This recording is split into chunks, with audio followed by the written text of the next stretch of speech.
Hi friends, ఈ video నచ్చినట్లయితే like చేయండి, సబ్స్క్రైబ్ చేయండి.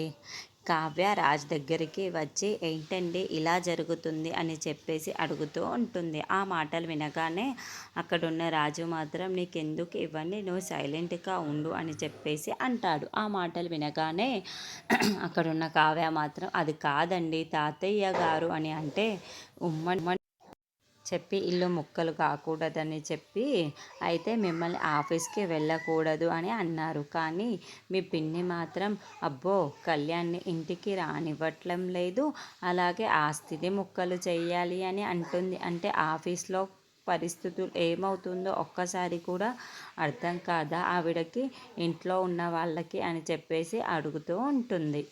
ఆ మాటలు వినగానే అక్కడున్న రాజు మాత్రం నువ్వు నన్ను విసిగించకు అని చెప్పేసి అంటాడు. ఆ మాటలు వినగానే అక్కడున్న కావ్య మాత్రం కాదండి, మరి ఆఫీస్ ఏమవుతుంది, మన బ్రతుకులు ఏమవుతాయి అని చెప్పేసి అడుగుతూ ఉంటుంది.